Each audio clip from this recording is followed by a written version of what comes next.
So, people have been asking me why I'm not covering the Epstein stuff. They've been commenting to my old comments that, are being proven correct by the new releases. And why am I not, out there spreading the word, celebrating, doing anything? Like, whatever. I don't know exactly what they expect me to do. Everyone else is already covering it, and I don't want to. Like, I know enough of the shit that was fucking going on that I don't need to just go and dwell on it. I know much more than the files have already confirmed, and they will hopefully confirm more of it, but, whether or not they do doesn't really matter. But I'm going to address the subject, and I'm going to talk about some of what I know, how I know it, and why it doesn't fucking matter. First, we'll just do the why it doesn't matter. Nothing's going to happen.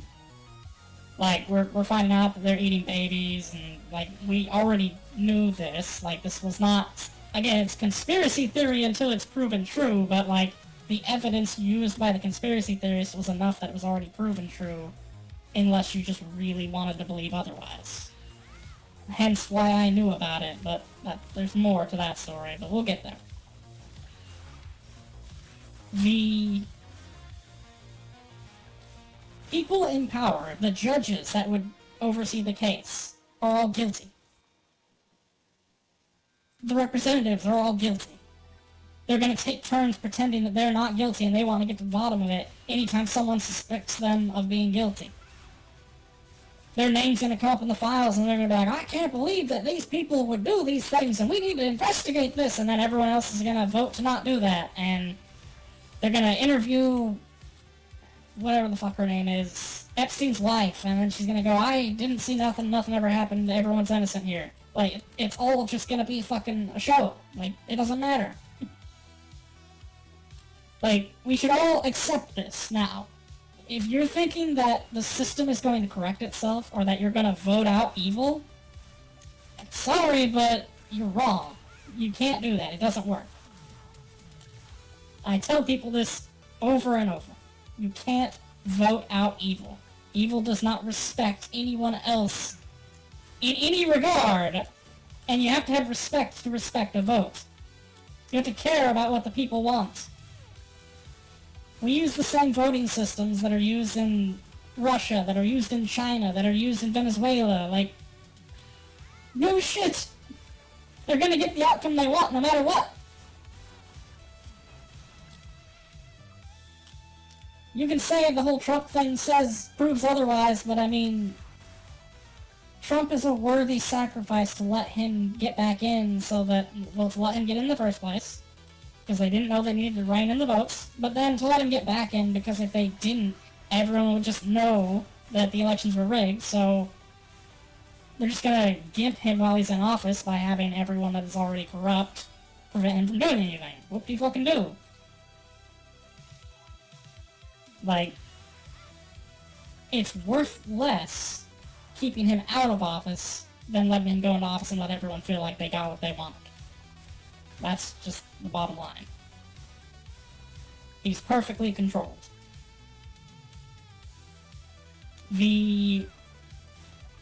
Also the Jewish question. I see a lot of people talking about how, like, it all goes back to the Jews, and that is, to a degree, they have some good points, and I've always said I don't trust the Jewish population. I don't trust any religious population, for that matter, because what their members are willing to do to outgroups is more publicly visible than other groups. Now, let's be totally honest here. Yes, the Jews run Hollywood. Like, we know this. Like, they have explanations as to why they do and how it's not nefarious, but they run Hollywood, which then pushes transgender ideology, mental illness, all kinds of bullshit onto the public, and they make lots of money doing it. So, regardless of how you came into power of a system, using that system to harm people is bad. Therefore, they are morally failures. Like, they have no fucking empathy or function for outgroup societies. But most religious groups have that mentality. Most social groups have that mentality.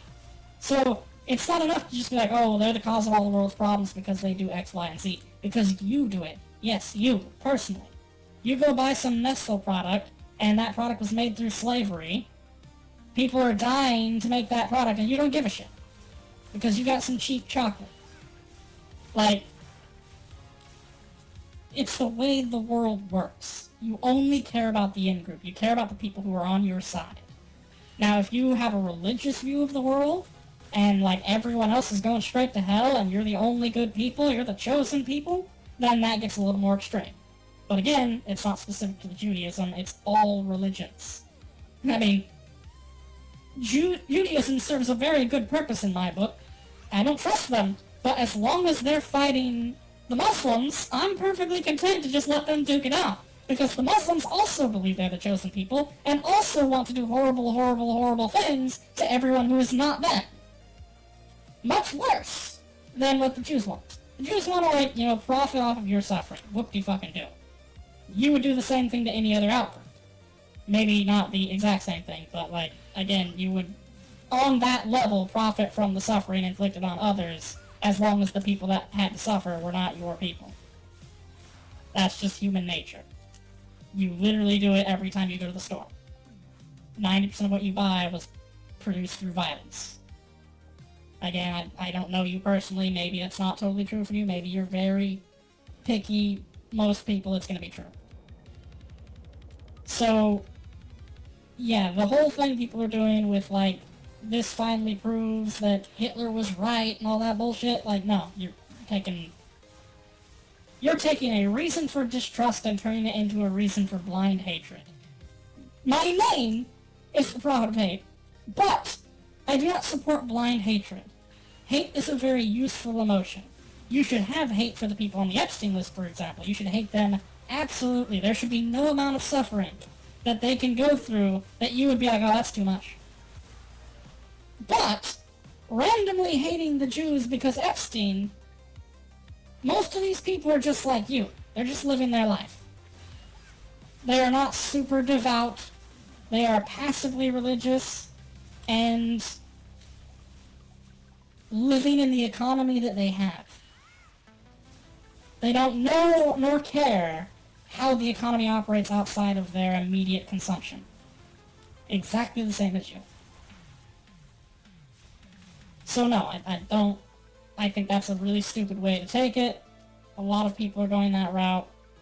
Don't trust anyone that you don't have reasons to trust, but blind blaming, that's just scapegoating. Like, honestly, that's all it is. Who are the clients? They're your representatives. They're your people. Hold your own people accountable before you start trying to say, well, we didn't do nothing, it's all their fault. And again, that's not going to happen. Like, obviously. So, I think that whole thing's just cope. Hard cope. And again, this is someone who does not trust the Jews. I am not advocating for them in any way, shape, or form. I am just saying the facts are what the facts are. It's the same thing with all the people that were saying, like, Charlie Kirk got killed by the Jews, and it's like, there's no reason for that to have happened. Nothing he said would be more damaging than the accusations that would inevitably fall out from assassinating him. Like, there's nothing he could have done that would have caused more damage than just the possibility that they had a hand in his death. And that's, again, it's just common sense. You don't assassinate someone who the worst thing that they can do is say they don't like you. Because then it's going to come out that maybe they were on friendly terms, and now everyone's going to blame you for the death. You went from someone that they don't support your war effort to you murdered them because they said something bad about you, and that's going to get you a lot more negative PR than anything they could have said. Realistically, if they were going to assassinate Charlie Kirk, they would have assassinated, like, all of those college students that were out there saying, from the river to the sea, and, babies are valid military. Like, I think they would go for Hassan before they went after Charlie. Just throwing that out there. Like, again, people want there to be a villain. They want a single person to be responsible for all the problems, and the reality is the entire system is fucked. And, like, you may not like that, but it is what it is. So that's enough ranting about people being stupid. System being broken. People being stupid. The system's broken because people are stupid. The system won't fix until people overthrow it. Like, there's going to be a war, a civil war, or a collapse, and then, hopefully, we'll go back to the Dark Ages for a couple months and, you know, invent a whole new age of torture devices, and then all of the Epstein people will no longer be alive after that is done. Hopefully that's what happens, you know, that's my dream of, like, the perfect outcome. But, yeah, I'm not holding my breath for it. It'll happen when it happens. Nothing you say or do is going to push it faster or slower, because it's going to happen when the entire system is so bad that no one has anything to lose. Again, Nepal. When things are so bad that people are just like, well, fuck it. If I get killed during this revolution, I will have lost less value than continuing to live under the current status quo. You can't make that a reality with words. The economy has to totally crash. Technically, I guess, morally, you could eventually incite that much hatred, but not really. If that was the case, Nestle would be out of business, for example. Like, people are just going to forget. I mean, the Charlie Kirk thing. People have just forgotten. They've moved on. He gets brought up as a point in a debate at this point. Like, it's not like people need to be held accountable. The girlfriend, boyfriend, trans dude that was inspiring the thing, he's gone. He disappeared. No justice. No arrest. All the people on those discords that were helping Planet, gone. Nothing. Zero. They were trying to do the court case quietly so that people would stop talking about it. Like, people don't care. At the end of the day, people's attention span is fucking the level of an ant.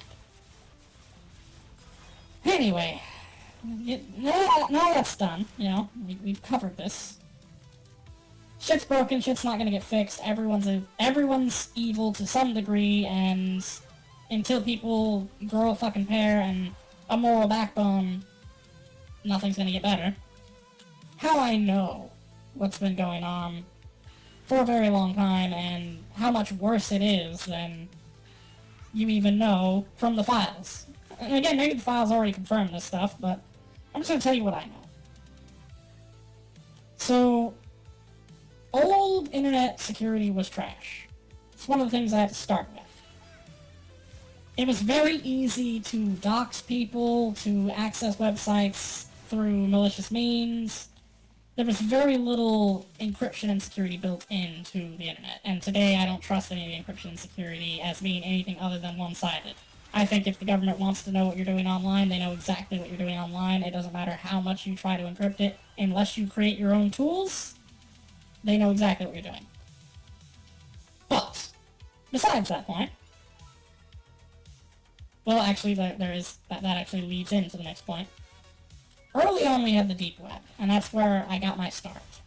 The deep web are unindexed websites, which basically just back then, they didn't have enough public interest to be indexed. As more and more people start using a deep website, it eventually becomes indexed by the providers, the governments, everyone knows what it is. But these are websites that you can only access if you know the URL, you'll never find them through any other system, and ideally, back in the day, even governments don't know they exist. They're routed in through backdoors of other websites so that, like, they're just super sneaky. Nowadays, it's very easy to detect them. They have scrapers on the internet that find them all the time. They occasionally get taken down. Usually they'll be the ones that are distributing CP and garbage like that, but originally they were more just places where people would hang out that were designed for social interaction within a specific community. The 4chan before 4chan was a thing. Now, 4chan actually became a thing after the Darknet. And the Darknet is like the OG 4chan for real hackers. Not really, like, but yes. There's layers to the Darknet. So the Darknet, the first layer is like social hubs where people have anonymity. They are truly anonymous. It doesn't matter if they have a screen name or anything. You can identify them through various means, which is actually where I got my first, job. I created social ciphers, and these were programs that would change the way that you typed. You would type a phrase, and then you would run it through, and it would make it the same as everyone else's. You would say what you were trying to say, but you would use the same vocabulary, the same dialect, the same speaking patterns as everyone else who was using that program. And by doing this, you became invisible. That's one of the ways you can still determine who someone is, even if they're anonymous. How they speak is a very big giveaway, because people use specific words more often or less often. It's one of the ways you will be profiled and identified. So that was one of the first things that I worked on. I created this program that would allow people to be invisible online. And through that program, a lot of people contacted me to help with more technical security. How to move files around without being caught, that kind of stuff. So through the connection with those people, I got taken into the deeper layers of the Darknet. I went from the, kind of just mostly innocent, not fully innocent, but mostly innocent social elements, basically just old school forums, down into the actual criminal area of the Darknet. And I was exposed to a lot. This is when I was like a preteen. I don't know, I was very young. I don't know my exact age, honestly. But I got exposed to a lot of stuff there. And I learned a lot of stuff there because, while the initial exposure is more of a knee-jerk reaction of like, whoa, that's fucked up. Eventually you kind of just want to know why and how. You want to understand why something is fucked up rather than just, recognize that it's fucked up, because then at least you can make some sense of it. So I started digging around and looking more into how things worked and why they worked the way they did. And I basically found out 90% of what people were finding out from the Epstein files from that, because it was all public. One of the first things that I noticed was people within the government, people who worked security, people who handled the digital records. They would often come to these sites and either A, sell the records, and that's one of the things where people are like, Epstein was blackmailing. It's doesn't fucking matter. Your own security team is selling off evidence of your child abuse, your cannibalism, all that shit. You think you're being sneaky, but you're hiring people with no moral compass to try to help you hide your lack of a moral compass. And are you surprised that they're gonna just sell you out? And these people would post, they would make claims, they would say, X, Y, and Z was doing this. And then they would post some very clear evidence of someone being involved in the wrongdoing, and then, sell access to the full video, the full photographs, sell off the blackmail material. Just to anyone who wanted it. And from there, I went a little deeper, because at this point, we're already corrupted, our innocence is gone, we're gonna go and just see how evil the world really is. You go a layer deeper and you have hitmen, and everyone always tries to downplay it, they're not really hitmen, they're scammers pretending to be hitmen. No, they are legitimate hitmen. People that have hundreds of kills to their name. They will kill anyone, anywhere, for any reason, as long as you give them enough money. They do not care. No moral compass.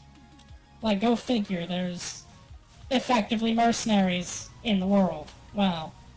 Shocking. And the value of a human life was about $50,000 back then.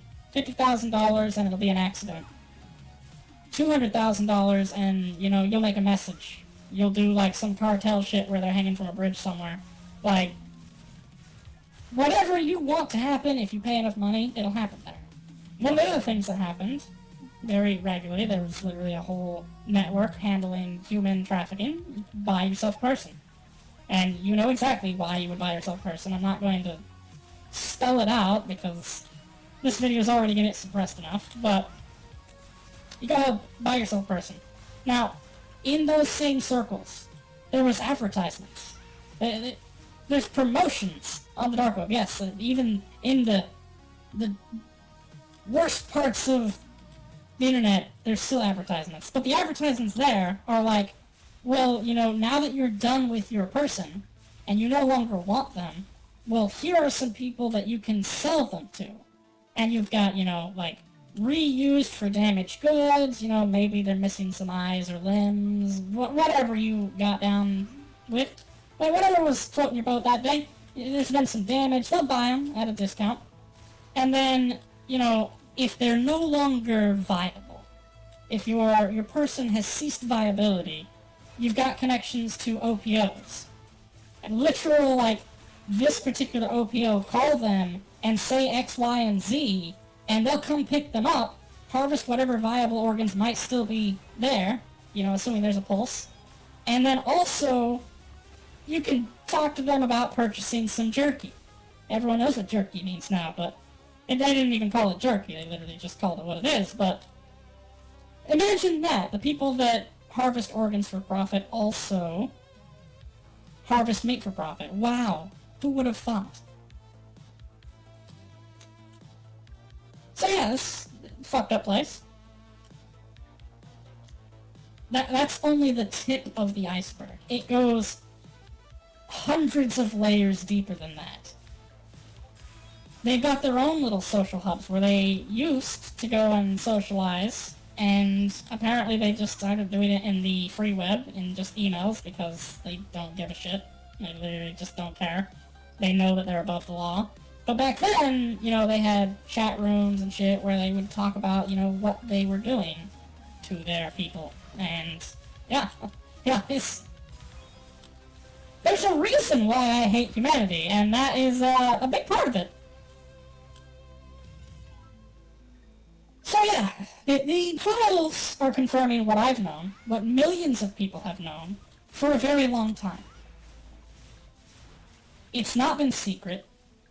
It's just been something that people don't want to believe is real. They want to believe it's just some people LARPing online, some scammers pretending to do things that would get them... Like, if you're gonna scam someone, here's the thing, here's like a really basic one for that. If you're gonna scam someone, don't scam them into thinking that you're doing something that will literally get you the death penalty. And the death penalty is, like, nice compared to what the people will want to do to you if they find you. Whether or not you... It's not even about whether you can prove that you weren't doing what you were... And I was just trying to scam. I wasn't selling children. Good luck. Good luck proving to the jury that that's what you were doing. They don't give a shit.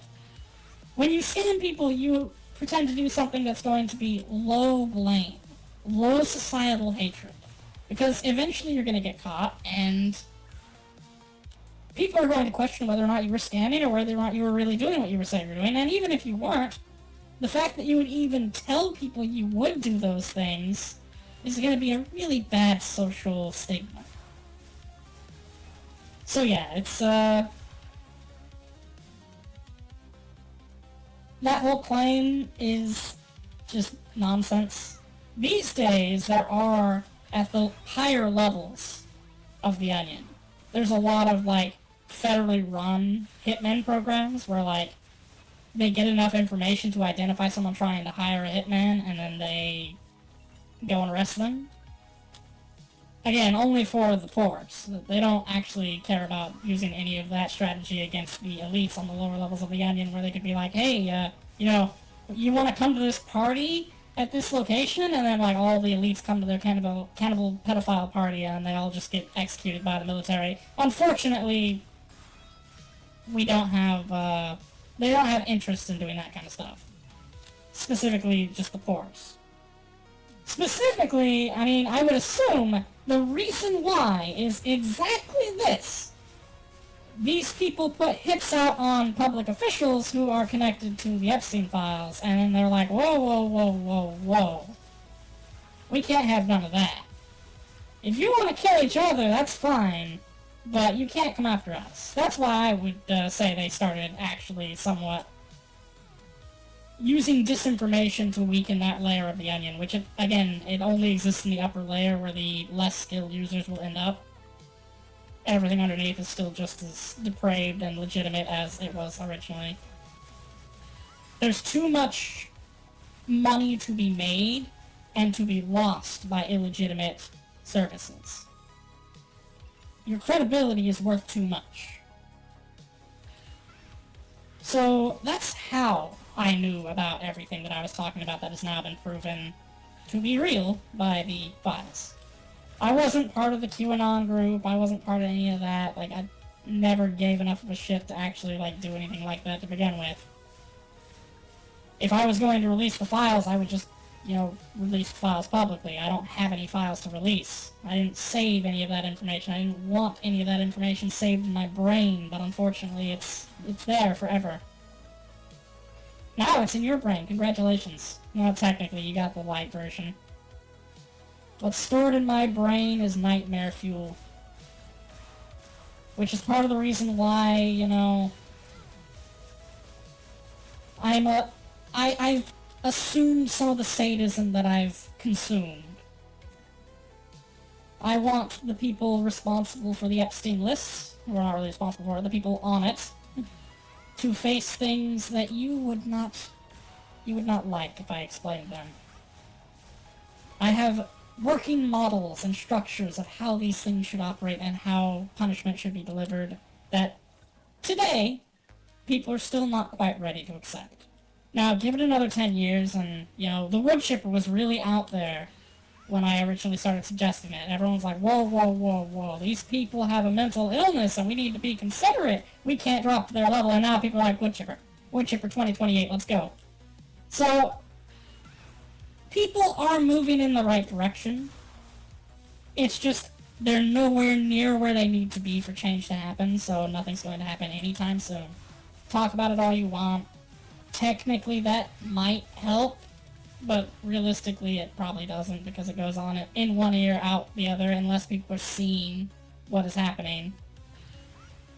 They never really will have a deep change. They're always going to be hesitant, they're always going to be restrained, and you can't be hesitant or restrained with what needs to be done. It's that simple. You have to be absolute. Now, there is one more thing I'm going to slightly cover. In case you have any questions of my sanity, I'll go ahead and put that to bed. That's shit insane. I mean, not really. I have a perfectly coherent explanation for my view of the world, but from anyone else's perspective other than my own, without my experience, batshit insane. The other reason why I know what's been going on is technically when I died, which yes, I died, very much so. I died all the way, as much as you can die. I may have made a deal with deity, you know, get out of death free card, and a part of that arrangement sort of gave me a glimpse into reality. Not like reality's hidden, like, you know how the Buddhists say that when you become enlightened, you connect to all of reality? Well, they are fucking retarded, because the last thing you ever want to do is connect to all reality, because people are shit. People are... Shit is good in comparison to what people are. Like, they are unbelievably nightmarish creatures. The last thing you want to be is simultaneously connected to the victim and the sadistic psychopath. That's not even a psychopath, a sadistic sociopath. I mean, honestly, they're not even sociopaths. They know what they're doing. They understand the harm. They just get off on it. They're just plain old malicious sadists. The last thing you want to do is be connected to both sides of that equation. So you fully understand the pain and suffering being caused, but also understand that they're getting off on it. And it's not just like someone tells you that. You physically feel the thrills that they are feeling while they are doing what they're doing. Makes you sick. A normal person, it makes them sick. For them, they're just really enjoying it. And again, you want it to just be psychopathic, you want it to be social, you want it to be like they just don't know what they're doing. No, they fully understand what they're doing. They are not confused about the harm they are causing. It's the harm that they enjoy. They are literally demons in human form. But yeah, that's, someday I'll get into that story. There's a lot involved in my death. It was quite an event, actually, you know. The reanimation of the dead is very rare. Now, technically, it wasn't really reanimation. It was catastrophic brain damage and brain death that then decided not to be. So, you know, had they not had me on life support, I would be still dead. No miraculous resurrection, unfortunately. It turns out deities don't actually have all that much control over this world. It's pretty much stuck to the rules that it operates by. Not a lot of people come back from the dead, not a lot of people recover from irrecoverable illness.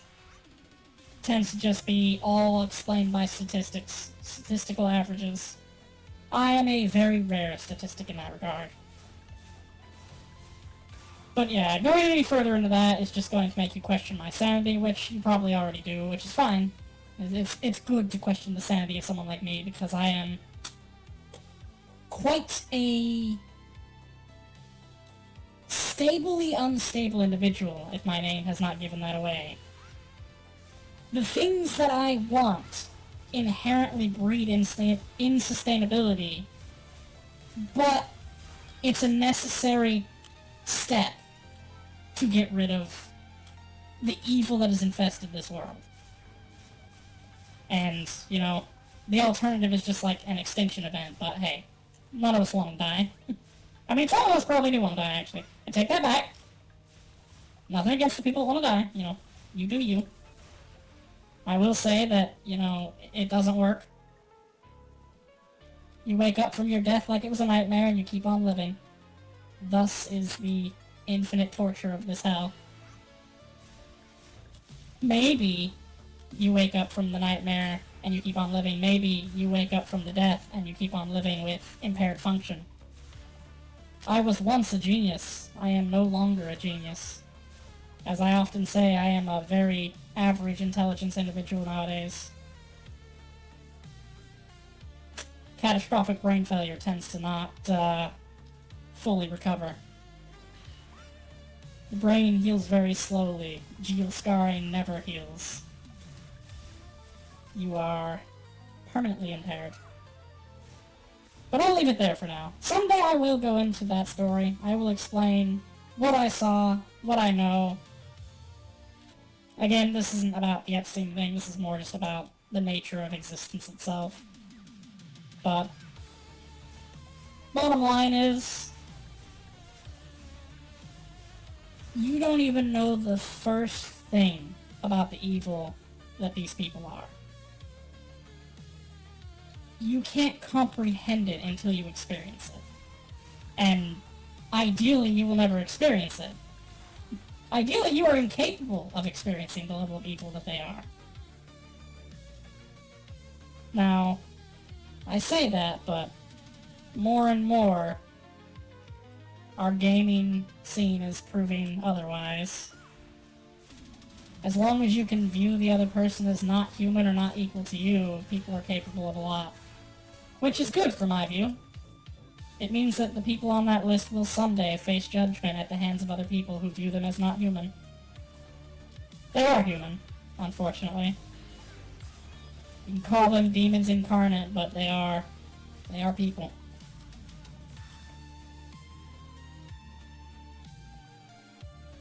But I will leave it there. until I decide to potentially dox myself by revealing the origins of my death and my story, I can't go any further into that field of thought. And I enjoy my privacy as of now. So,